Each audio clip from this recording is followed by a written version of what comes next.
കാറ്റത്തെ കിളിക്കൂട് സീരിയലിന്റെ latest episode review ആണ് പറയുന്നത്. അങ്ങനെ രാവിലെ തന്നെ സുധീഷ് കണ്ണാടിക്ക് മുന്നിൽ നിന്ന് ഭയങ്കര ഒരുക്കത്തിലായിരിക്കും.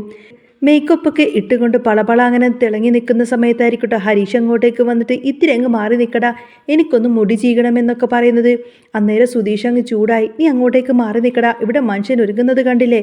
അവൻ തിരിച്ചു ചോദിച്ചു, അല്ല നീ എന്തിനെങ്ങനെ കണ്ണാടിക്ക് മുന്നിൽ നിന്ന് ഇത്രമാത്രം ഒരുങ്ങുന്നത് എന്ന് ഹരീഷ് ചോദിച്ചപ്പോൾ സുധീഷ് കാര്യം പറയുന്നുണ്ട്. ഇന്ന് നിധിക്ക് ഇൻ്റർവ്യൂവിന് കൊണ്ടുപോകേണ്ട ദിവസമല്ലേ, അതുകൊണ്ടാണ് എന്ന്.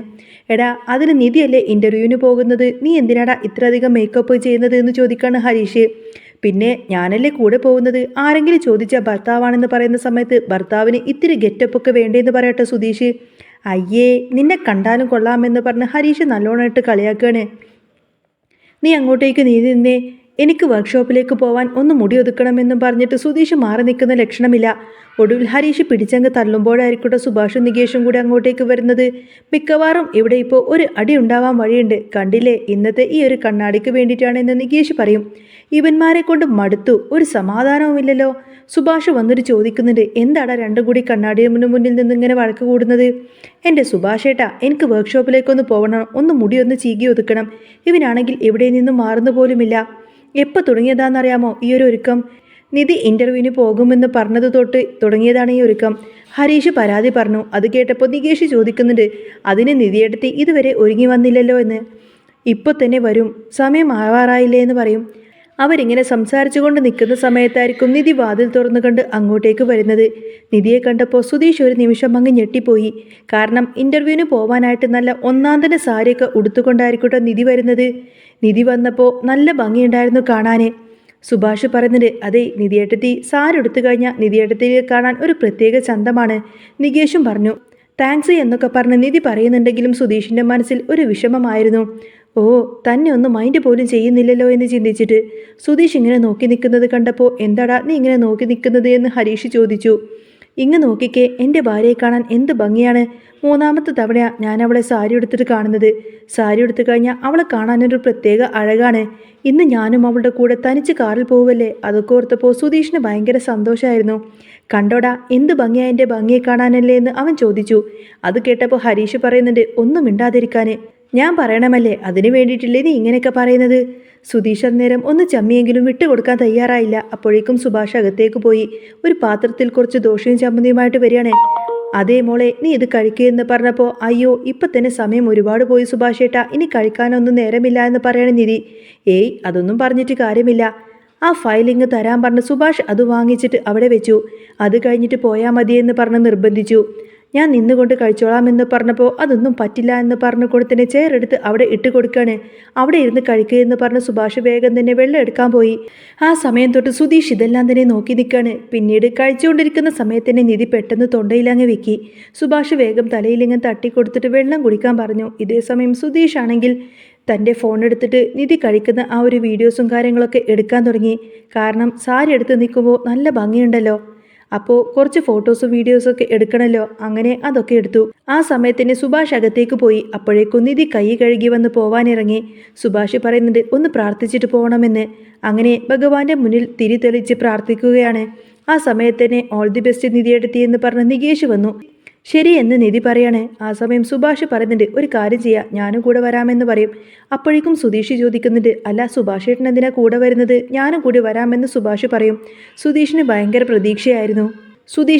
പ്രതീക്ഷയിലായിരുന്നു. നിധിക്കും തനിക്കും കൂടി ഒരുമിച്ച് പോകാമല്ലോ എന്നൊക്കെ ഓർത്തിട്ട്. അപ്പോഴേക്കും സുഭാഷ് ചോദിക്കുന്നുണ്ട്, എടാ ഞാനും കൂടി വന്നാൽ എന്താ കുഴപ്പം? ഇവളുടെ അച്ഛനുണ്ടെങ്കിൽ ഇൻ്റർവ്യൂവിന് പോകുമ്പോൾ അച്ഛനെ കൂട്ടി പോകില്ലേ എന്ന് ചോദിക്കും. അതിന് സുഭാഷ് ഏട്ടൻ അച്ഛനൊന്നും അല്ലല്ലോ എന്ന് സുധീഷ് പറയുന്നുണ്ട്. എടാ അങ്ങനെയല്ല, നമ്മൾ പോവേണ്ട കാര്യത്തിന് നമ്മൾ തന്നെ പോകണമെന്ന് സുഭാഷ് പറയണേ. പിന്നീട് നിധി പറയുന്നുണ്ട്, അല്ല സുഭാഷ് ഏട്ടാ എന്തെങ്കിലും ജോലി തിരക്കുണ്ടെങ്കിൽ പോയിക്കോളൂ, അതൊന്നും എനിക്ക് കുഴപ്പമില്ല. മോളെ ഞാനും കൂടെ വരാം, അവിടെ ഞാൻ കൊണ്ടുവിടാം എന്നൊക്കെ പറയും, അല്ലെങ്കിൽ എനിക്കൊരു സമാധാനം കിട്ടില്ല എന്ന് പറയാണ് സുഭാഷ്. അത് കേട്ടപ്പോൾ ഹരീഷിനും നികേഷിനൊക്കെ അങ്ങ് ചിരി വരികയാണ് സുധീഷിൻ്റെ മുഖം കണ്ടിട്ട്. അങ്ങനെ അവർ അവിടെ നിന്നും ഇറങ്ങുന്ന സമയത്തിന് എല്ലാവരും ഓൾ ദി ബെസ്റ്റ് ഒക്കെ പറഞ്ഞു. നന്നായിട്ട് ഇൻ്റർവ്യൂ അറ്റൻഡ് ചെയ്തിട്ട് വരാൻ പറയണേ. ആ സമയത്തിന് സുഭാഷ് നിധിയോട് പറയുന്നുണ്ട് വണ്ടിയിൽ കയറിക്കോളാൻ. നിധി അങ്ങോട്ടേക്ക് പോകുന്ന സമയത്തിന് സുഭാഷ് ചെന്ന് പുറകിലെ ഡോറ് തുറന്നു കൊടുത്തു. നിധി ബാക്കിൽ കയറിയിരുന്നു. അപ്പോഴേക്കും സുധീഷ് ഓടിച്ചെന്ന് സുഭാഷേട്ടാ ഇതെന്താണെന്ന് ചോദിക്കും. എന്താ എന്ന് സുഭാഷ് തിരിച്ചു ചോദിച്ചപ്പോൾ അല്ല അത് പിന്നെ എന്ന് പറഞ്ഞിട്ട് സുധീഷ് ഇങ്ങനെ നിൽക്കുന്ന സമയത്തന്നെ സുഭാഷ് കയറി ഫ്രണ്ട് സീറ്റിലങ്ങിരുന്നു. സുധീഷിനാണെങ്കിൽ എന്ത് ചെയ്യണമെന്ന് പോലും അറിയില്ല. വല്ലാത്ത ടെൻഷനായി. നിധിയെ ഫ്രണ്ടിലിരുത്തി കൊണ്ടുവിടാമെന്നൊക്കെ വിചാരിച്ചതാണ്. അന്നേരം ഹരീഷ് വിളിച്ച് പറഞ്ഞു, എടാ ഡ്രൈവറെ വണ്ടി എടുത്ത് പോവാൻ നോക്ക്, ഇപ്പം തന്നെ സമയം കുറേ പോയി എന്ന് പറയും. അതും കൂടെ കേട്ടപ്പോൾ സുധീഷിന് അങ്ങ് തൃപ്തിയായി. തന്നെ കളിയാക്കാണെന്ന് അവന് മനസ്സിലായി. അങ്ങനെ അവരവിടെ നിന്നും ഇറങ്ങിക്കഴിഞ്ഞപ്പോഴേക്കും സുഭാഷ് പറയുന്നുണ്ട്, ദേ പോകുന്ന വഴിക്ക് ഒരു ക്ഷേത്രമുണ്ട്, നമുക്ക് അവിടെ കയറിയിട്ടൊന്ന് പ്രാർത്ഥിച്ചിട്ട് പോകാമെന്ന് പറയും. അത് കേട്ടപ്പോൾ അതിനൊക്കെ സമയമുണ്ടോ എന്ന് സുധീഷ് ചോദിക്കുകയാണ്. സമയമുണ്ട്, പ്രാർത്ഥിച്ചിട്ട് പോയാൽ മതിയെന്ന് സുഭാഷ് പറയും. നിധിക്കും സന്തോഷമുള്ള കാര്യമായിരുന്നു അത്. ക്ഷേത്രത്തിൽ പോയി പ്രാർത്ഥിക്കണമെന്ന് അവളും ഓർത്തതാണ്. അങ്ങനെ അവർ ക്ഷേത്രത്തിൽ ചെന്ന് നിധി കണ്ണടച്ച് പ്രാർത്ഥിച്ചു കൊണ്ടിരിക്കുകയായിരിക്കും. ഈ സമയത്തന്നെ സുധീഷ് സുഭാഷിൻ്റെ അടുത്തേക്ക് ചെന്ന് ചോദിക്കുന്നുണ്ട്, എൻ്റെ സുഭാഷേട്ടാ എന്ത് പരിപാടിയായി കാണിച്ചത്? എന്ത് എന്ന് സുഭാഷ് ചോദിച്ചു. ഞാനും നിധിയും കൂടി തനിച്ചു പോവാനിരുന്നതാണല്ലോ. എടാ ഞാനും കൂടി നിങ്ങളുടെ കൂടെ വന്നാലെന്താ, അവൾക്ക് കുഴപ്പം, അവളെ കൊണ്ടുപോയി വിടുന്നതല്ലേ ഉള്ളൂ എന്ന് സുഭാഷ് പറഞ്ഞു. ഇങ്ങനെ പോയിട്ടുണ്ടെങ്കിൽ മിക്കവാറും സുഭാഷിനെ പോലെ തന്നെ അവൾ കാണുമെന്ന് തോന്നുന്നു എന്ന് സുധീഷ് പറയണേ. എങ്ങനെ, സഹോദരനായിട്ടാണോ എന്ന് സുഭാഷ് ചോദിച്ചു. അതെ, അല്ലാതെ പിന്നെ എനിക്ക് അവളുമായിട്ട് അടുക്കാൻ എന്തെങ്കിലും ഒരു അവസരം നിങ്ങൾ ഉണ്ടാക്കി തരുന്നുണ്ടോ?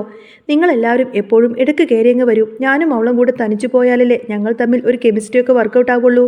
ഞങ്ങൾ തമ്മിൽ പ്രണയം ഉണ്ടാവണമെങ്കിൽ ഞങ്ങൾ തനിച്ചു പോവേണ്ടെന്ന് അവൻ ചോദിച്ചു. ഓ അങ്ങനെ, എടാ നിന്നെ സഹോദരനായിട്ടൊന്നും കാണാൻ പോകുന്നില്ല എന്ന് സുഭാഷ് പറയണേ. പോ സുഭാഷ് ഏട്ടാ എന്ന് പറയാണ് സുധീഷ്. നീ നന്നായിട്ട് പ്രാർത്ഥിക്കാൻ നോക്കിയെന്ന് സുഭാഷ് പറയും. അങ്ങനെ പ്രാർത്ഥന എല്ലാം കഴിഞ്ഞ് അവർ ഇൻ്റർവ്യൂ നടക്കുന്ന ആ ഒരു സ്ഥലത്തേക്ക് ചെല്ലുകയാണ്. കാർ നിർത്തിയിറങ്ങിയപ്പോൾ ഇനി പോയിക്കോളൂ എന്ന് സുഭാഷ് പറയും. അന്നേരം നിധി ചോദിക്കുന്നുണ്ട്, സുഭാഷ് ഏട്ടൻ പോയിക്കോളൂ എന്ന്. സുഭാഷ് ഏട്ടന് ജോലിക്ക് പോകാനുള്ളതല്ലേ, ഞാൻ പോയിക്കോളാം, നീ കയറി പോയിക്കോ എന്ന് പറയാണ് സുഭാഷ്. അങ്ങനെ സുധീഷ് പറയുന്നുണ്ട്, ഞാൻ ഇവിടെ തന്നെ നിൽക്കാം എന്ന്. എന്തിനാ നിൽക്കുന്നത്, ഞാൻ തിരിച്ചു വരുമ്പോൾ ഒരു ഓട്ടോ വിളിച്ചു പോയിക്കോളാം. സുധീഷ് നിൽക്കേണ്ട കാര്യമൊന്നുമില്ല, കഴിഞ്ഞ പ്രാവശ്യം നിന്നതുപോലെ നിൽക്കണ്ട എന്ന് നിധി പറയും. എന്നാലും അങ്ങനെയല്ലല്ലോ എന്ന് സുധീഷ് പറഞ്ഞപ്പോൾ അവൻ അവിടെ നിന്നോട്ടെ മോളെ, സുഭാഷ് പറഞ്ഞു. ഏയ് വേണ്ട, സുധീഷിന് ഇഷ്ടം പോലെ ഓട്ടോ ഒക്കെ ഓടിക്കാനുള്ളതേ, അപ്പോൾ പിന്നെ വെറുതെ ഇവിടെ നിന്ന് സമയം കളയണ്ട, ഇൻ്റർവ്യൂ കഴിഞ്ഞിട്ട് ഞാൻ പോയിക്കോളാമെന്ന് നിധി പറഞ്ഞു. ഒടുവിൽ സുധീഷ് പറയുന്നുണ്ട്, ആയിക്കോട്ടെ നീ അങ്ങോട്ടേക്ക് കയറിപ്പോയിക്കോ. അങ്ങനെ നിധി നേരെ ഇൻ്റർവ്യൂ അറ്റൻഡ് ചെയ്യാൻ വേണ്ടിയിട്ട് അകത്തേക്ക് കയറിപ്പോയി. നിധി പോയപ്പോൾ എടാ ഞാൻ അങ്ങോട്ടേക്ക് പോയിക്കോളാം എന്ന് സുഭാഷ് പറയും. അന്നേരം സുഭാഷ് ഏട്ടൻ എങ്ങനെയാണ് പോകുന്നത് എന്ന് സുധീഷ് ചോദിച്ചപ്പോൾ ഞാനൊരു ഓട്ടോ വിളിച്ച് പോയിക്കോളാമെന്ന് പറയും. ഏയ് അതൊന്നും വേണ്ട, ഞാൻ തന്നെ കൊണ്ടുവിട്ടോളാമെന്ന് പറയാണ് സുധീഷ്. അങ്ങനെ കൊണ്ടുവിട്ടിട്ട് ഞാൻ ഇവിടെ വന്ന് നിന്നോളാം, അപ്പോഴേക്കും അവളുടെ ഇൻ്റർവ്യൂ തീരുമെന്ന് സുധീഷ് പറയും. അതിനു മുൻപ് തന്നെ ഇൻ്റർവ്യൂ തീരുമോ എന്ന് സുഭാഷ് ചോദിച്ചപ്പോൾ 2 മണിക്കൂർ എന്തായാലും പിടിക്കും സുഭാഷ് ഏട്ടാ, കഴിഞ്ഞ പ്രാവശ്യം അങ്ങനെയായിരുന്നു, കുറേ ആൾക്കാരൊക്കെ ഉണ്ടായിരുന്നു, അവരെല്ലാം അറ്റൻഡ് ചെയ്തിട്ട് വരേണ്ടേ, സുധീഷ് പറഞ്ഞു. അങ്ങനെ ഒടുവിൽ സുഭാഷിനെ കൊണ്ടുവിട്ടിട്ട് സുധീഷ് നേരെ അവിടേക്ക് നിധിയുടെ അടുത്തേക്ക് തന്നെ പോയി. ഇതേ സമയം സുനന്ദയുടെ വീട്ടിൽ അശ്വിനോട് ഇങ്ങനെ സംസാരിച്ചുകൊണ്ടിരിക്കുകയാണ്. ഗംഗാധരനും മറ്റും ലളിത അടുക്കളയിൽ തിരക്കിട്ട പണിയിലായിരിക്കും. കാരണം സുനന്ദ നാളെ പോവുകയാണല്ലോ. അപ്പോൾ സുനന്ദക്ക് വേണ്ടിയിട്ട് കുറച്ച് സാധനങ്ങളൊക്കെ കൊണ്ടുപോകാനുണ്ട്. ഇത്തിരി കഴിഞ്ഞപ്പോൾ ജ്യൂസൊക്കെ എടുത്തുകൊണ്ട് വന്നിട്ട് കുടിക്കാൻ പറയും. എനിക്ക് വേണ്ട എന്ന് സുനന്ദ പറയാണ്. അശ്വിന് കൊടുത്തപ്പോൾ എന്താ ആൻറ്റി ഇതൊക്കെ, ഇപ്പം തന്നെ വയറ് ഫുള്ളാണെന്ന് അശ്വിൻ പറയും. ഏയ് അതൊന്നും പറഞ്ഞിട്ട് കാര്യമില്ല. ലളിതയുടെ കണ്ണ് നിറഞ്ഞു വരുന്നുണ്ടായിരുന്നു. നാളെ നീ പോയി കഴിഞ്ഞാൽ നിനക്ക് ആകെ വിഷമമായിരിക്കും, എനിക്ക് സങ്കടം സഹിക്കാൻ പറ്റില്ല എന്നൊക്കെ പറഞ്ഞ് അവർ കരയും. തനയും ചോദിക്കുന്നുണ്ട്, നീ എന്തിനാ ഇപ്പോഴേ കരയുന്നത് എന്ന്. അവർ പോകുന്ന സമയത്ത് കരഞ്ഞാൽ പോരെ, നിങ്ങൾക്ക് അതൊക്കെ പറയാം, എനിക്കല്ലേ എൻ്റെ വേദനയും വിഷമമൊക്കെ അറിയുള്ളൂ എന്ന് അവർ പറയും. സാധനങ്ങളൊക്കെ എടുത്തു വെച്ചോ മോളെ എന്ന് ചോദിച്ചപ്പോൾ വച്ചു എന്ന് പറയാണ് സുനന്ദ. പിന്നീട് സുനന്ദ പറയുന്നുണ്ട്, അതെ ഞാൻ എന്തായാലും അടുത്ത വീട്ടിലൊക്കെ ഒന്ന് പോയിട്ട് യാത്ര പറഞ്ഞിട്ട് വരട്ടെ. അത് കേട്ടപ്പോൾ ലളിത ചോദിക്കുന്നുണ്ട്, എന്തിനാ അടുത്ത വീട്ടിലേക്ക് പോകുന്നത്, അതിൻ്റെയൊക്കെ ആവശ്യമുണ്ടോ എന്ന്. അത് ശരിയാ, കല്യാണം കഴിഞ്ഞ പെൺകുട്ടികൾ അങ്ങനെ തനിച്ചു പോകാനൊന്നും പാടില്ല, ഗംഗാധരൻ പറഞ്ഞു. അങ്ങനെയൊന്നും ഒരിടത്തും നിയമമൊന്നുമില്ലല്ലോ. അതെ ഞാൻ പോയിട്ട് വന്നോട്ടെ എന്ന് സുനന്ദ ചോദിക്കും. അതിനിപ്പോൾ എന്താ, കൂടെ പഠിച്ചവരും പരിചയക്കാരുമൊക്കെയല്ലേ കാണുമല്ലോ, അതൊക്കെ യാത്ര പറഞ്ഞു പോകുന്നതിൽ എന്താ തെറ്റിയെന്ന് അശ്വിന് ചോദിച്ചു. അത് കേട്ടപ്പോൾ ലളിതയ്ക്കാകെ പേടിയായി. കാരണം സുഭാഷിൻ്റെ അടുത്തേക്കെങ്ങാനും ഇവൾ പോയി കഴിഞ്ഞാൽ എല്ലാം തീർന്നു എന്നൊരു പേടി അവർക്കുണ്ടായിരുന്നു. ഒടുവിൽ ഭർത്താവിൻ്റെ അനുമതി കിട്ടിയപ്പോൾ സുനന്ദ വീട്ടു വിട്ട് ഇറങ്ങാണ്. ലളിതയോട് പിന്നാലെ ചെന്നാൽ തനേനിങ്ങനെ കണ്ണിറക്കി കാണിച്ചു കൊടുക്കുന്നുണ്ട്. സുനന്ദയുടെ കയ്യിൽ പിടിച്ചുകൊണ്ട് തന്നെ ചോദിച്ചു, നീ ഇത് എങ്ങോട്ടേക്കാ പോകുന്നത് എന്ന്. കയ്യിൽ നിന്ന് വിടമ്മേ എന്ന് പറഞ്ഞുകൊണ്ട് തന്നെ അവൾ ആ കൈ ബലമായിട്ടങ്ങ് തട്ടിമാറ്റി. അമ്മ പറയുന്നതൊക്കെ ഞാൻ അനുസരിച്ചു. സുഭാഷേട്ടൻ്റെ കാല് പിടിച്ചു. സുഭാഷേട്ടനെ ഈ ഒരു കല്യാണത്തിൽ നിന്ന് മാറ്റിച്ചു. എന്നിട്ടും വീണ്ടും ഇങ്ങനെ ടോർച്ചർ ചെയ്യാൻ വരികയാണോ? ഇപ്പം തന്നെ ഞാൻ സുഭാഷേട്ടനെ കണ്ട് യാത്ര പറയാനാണ് പോകുന്നത്. അതിന് അമ്മ എൻ്റെ ഇടയിലേക്ക് കയറി വരേണ്ട കാര്യമില്ല എന്ന് അവൾ അങ്ങ് പറഞ്ഞു. പിന്നൊരു കാര്യം, എൻ്റെ പിന്നാലെ ഇങ്ങനെ വരേണ്ട, അവൾ മുന്നറിയിപ്പ് നൽകി. എടി, നീ ഇപ്പം കല്യാണം കഴിഞ്ഞ പെണ്ണ, നിന്റെ കഴുത്തിലൊരു താലിയുണ്ടെന്ന് ലളിത പറയും. അത് കേട്ടപ്പോൾ സുനന്ദ പറയുന്നുണ്ട്, ആ താലി എടുത്ത് കാണിച്ചു കൊണ്ട് തന്നെ, അത് എനിക്ക് അമ്മയെക്കാളും നന്നായിട്ടറിയാം, എന്നെക്കാളും നന്നായിട്ട് സുഭാഷേട്ടനും അറിയാം. ഈ താലി ഇരുന്നിട്ട് പോലും സുഭാഷേട്ടൻ അമ്മയൊക്കെ പറയുന്നത് കേട്ട് എന്നെ പറഞ്ഞു വിട്ടതാണ്. ഇനിയിപ്പോൾ ഞാൻ ആ വീട്ടിലേക്ക് ചെല്ലുമെന്ന് പറഞ്ഞാൽ കൂടുതലൊന്നും സംഭവിക്കില്ല. അമ്മയുടെ പണി നോക്ക്. അമ്മയുടെ സ്വഭാവം എല്ലാവർക്കും അറിയാമല്ലോ, അവൾ പറഞ്ഞു. ലളിത അങ്ങ് തരിച്ചു നിൽക്കുകയാണ് സുനന്ദയുടെ വാക്കൊക്കെ കേട്ടപ്പോൾ. സുനന്ദ തൻ്റെ താലിമാല ഉയർത്തിക്കാട്ടി ലളിതയുടെ മുഖത്തേക്ക് നോക്കിയിട്ട് ആഞ്ഞടിച്ചപ്പോൾ ആ തറവാട്ടിലെ ഉമ്മറത്ത് വല്ലാത്ത നിശബ്ദത പടർന്നു. ലളിതയുടെ കൈകൾ വിറച്ചു. മകൾ ഇത്രത്തോളം വളർന്നുവെന്നും അവൾക്ക് സ്വന്തമായ നിലപാടുണ്ട് എന്നും ആ അമ്മ തിരിച്ചറിഞ്ഞ നിമിഷങ്ങളായിരുന്നു അത്. ആരെയും നോക്കാതെ സുനന്ദ അവിടെ നിന്ന് പടിയിറങ്ങി. അവളുടെ ലക്ഷ്യം സുഭാഷിൻ്റെ പണിസ്ഥലമായിരുന്നു. അങ്ങനെ അങ്ങോട്ടേക്ക് ചെന്നപ്പോൾ സുധീഷ് സുഭാഷിനെ കൊണ്ടുവിട്ട് മടങ്ങാൻ തുടങ്ങുകയായിരുന്നു. ദൂരെ നിന്ന് നടന്നു വരുന്ന സുനന്ദയെ കണ്ടപ്പോൾ സുധീഷ് അന്തം വിട്ടു നിന്നു. ഇതെന്താ സുനന്ദ ഇവിടെ? അവൻ്റെ ചോദ്യം കേട്ടപ്പോഴാണ് സുഭാഷ് തിരിഞ്ഞു നോക്കിയത്. സുനന്ദയുടെ മുഖത്തെ നിശ്ചയദാർഢ്യം കണ്ടപ്പോൾ സുഭാഷിൻ്റെ ഉള്ളൊന്ന് കാളി. സുനന്ദ നേരെ സുഭാഷിൻ്റെ മുന്നിലേക്ക് നിന്നു. യാത്ര പറയാൻ വന്നതാണ് സുഭാഷേട്ടാ, ഞാൻ നാളെ പോവാണ്. പക്ഷേ പോകുന്നതിന് മുൻപ് എനിക്ക് ചില കാര്യങ്ങൾ വ്യക്തമാക്കാനുണ്ട്. സുധീഷ് പതുക്കെ അവിടെ നിന്നും മാറി നിന്നു. എൻ്റെ കഴുത്തിലെ ഈ ഒരു താലി നിങ്ങളല്ലേ കെട്ടിച്ചത്? എന്നിട്ടും എന്നെ സംശയിച്ചും എന്നെ തള്ളിപ്പറഞ്ഞതെല്ലാം നിങ്ങളാണ്. അമ്മയുടെ വാക്ക് കേട്ട് നിങ്ങളെ കാണിച്ച ആ ഒരു വലിയ തെറ്റ്, അതിനി ഒരിക്കലും മാപ്പില്ല സുഭാഷേട്ടാ. എനിക്ക് നിങ്ങളോട് സ്നേഹമേ ഉള്ളൂ, അതുകൊണ്ട് മാത്രം ഞാൻ പറയുന്നു. ഇനി ഒരിക്കലും ആരുടെങ്കിലും വാക്ക് കേട്ട് ഒരാളുടെ ജീവിതം ഇങ്ങനെ തകർത്ത് കളയരുത്. സുനന്ദയുടെ കണ്ണ് നിറഞ്ഞു വന്നിരുന്നു. സുഭാഷ് ആണെങ്കിൽ ഒന്നും മിണ്ടാനാവാതെ തല താഴ്ത്തി നിന്നു. അയാൾക്ക് തൻ്റെ തെറ്റ് പൂർണ്ണമായും ബോധ്യപ്പെട്ട നിമിഷമായിരുന്നു അത്. സുനന്ദ, അയാൾ എന്തോ പറയാൻ ശ്രമിച്ചു. ഒന്നും പറയണ്ട, എനിക്കാരോട് ദേഷ്യമൊന്നുമില്ല, ഞാൻ പോകുന്നു.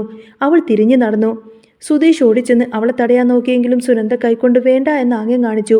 സുനന്ദ വീട്ടിലേക്ക് മടങ്ങിയെത്തുമ്പോൾ ലളിത ഉമ്മറത്ത് തന്നെ നിൽക്കുന്നുണ്ടായിരുന്നു. സുനന്ദ തൻ്റെ ബാഗും എടുത്ത് അവിടെ നിന്നും ഇറങ്ങി. അമ്മേ, ഞാൻ പോകുന്നു. നാളത്തെ യാത്ര അശ്വിനൊപ്പമാണ്. പക്ഷേ എൻ്റെ ജീവിതം ഇനി എങ്ങോട്ടേക്കാണെന്ന് എനിക്ക് പോലും കൃത്യമായിട്ടുള്ള നിശ്ചയമുണ്ട്. അന്ന് രാത്രി നിധി ഇൻ്റർവ്യൂ കഴിഞ്ഞ് സന്തോഷത്തോടു കൂടെ തന്നെ വീട്ടിലേക്ക് മടങ്ങിയെത്തി. അവൾക്ക് ജോലി ലഭിച്ചു കഴിഞ്ഞു. സുധീഷ് ആ വാർത്ത കേട്ട് സന്തോഷം കൊണ്ട് തുള്ളിച്ചാടി. പക്ഷേ അവൻ്റെ ഉള്ളിൽ സുനന്ദ പറഞ്ഞ ആ വാക്കുകൾ മുഴങ്ങുന്നുണ്ടായിരുന്നു. സ്നേഹവും വിശ്വാസവും ഒത്തുചേർന്നാൽ മാത്രമേ ഒരു കുടുംബമുണ്ടാവൂ എന്ന് അവൻ നിധിയുടെ കൈകൾ ചേർത്ത് പിടിച്ചുകൊണ്ട് പറഞ്ഞു. പിറ്റേന്ന് സുനന്ദ അശ്വിനൊപ്പം യാത്ര തിരിക്കുമ്പോൾ ദൂരെ മാറി നിന്നുകൊണ്ട് തന്നെ സുഭാഷ് നിൽക്കുന്നുണ്ടായിരുന്നു. ഈ കാഴ്ച കാണുന്നുണ്ടായിരുന്നു. അവൾ അയാളെ നോക്കിയിട്ടൊന്ന് പുഞ്ചിരിച്ചു. ആ പുഞ്ചിരിയിൽ ക്ഷമയും പുതിയ തുടക്കത്തിൻ്റെ പ്രതീക്ഷയും ഉണ്ടായിരുന്നു. ലളിത തൻ്റെ തെറ്റുകളെല്ലാം ഓർത്തുകൊണ്ട് കരയുമ്പോൾ പുതിയ ജീവിതത്തിലേക്ക് സുനന്ദ കാലെടുത്ത് വെച്ചു. അങ്ങനെ അവിടെ അവൾക്ക് തുണയായി തന്നെ തൻ്റെ ആത്മവിശ്വാസം മാത്രമായിരുന്നു ഉണ്ടായിരുന്നത്. നിധിയും സുധീഷും തങ്ങളുടെ കൊച്ചു ലോകത്തേക്ക് സന്തോഷം കണ്ടെത്തുമ്പോൾ സുനന്ദ തൻ്റെ സ്വപ്നങ്ങൾ തേടിക്കൊണ്ട് തന്നെ അശ്വിൻ്റെ ഒപ്പം ആ ഒരു പുതിയ നഗരത്തിലേക്ക് യാത്രയാവുന്നതും കാണിച്ചുകൊണ്ടാണ് കേട്ടോ എപ്പിസോഡ് പൂർണ്ണമാവുന്നത്. അപ്പോൾ നിങ്ങൾക്ക് ഈ ഒരു ചാനൽ ഇഷ്ടമാണെങ്കിൽ സബ്സ്ക്രൈബ് ചെയ്യാനും സപ്പോർട്ട് ചെയ്യാനും മറക്കല്ലേ. നെക്സ്റ്റ് വീഡിയോ ഉടനെ വരാം. ബൈ.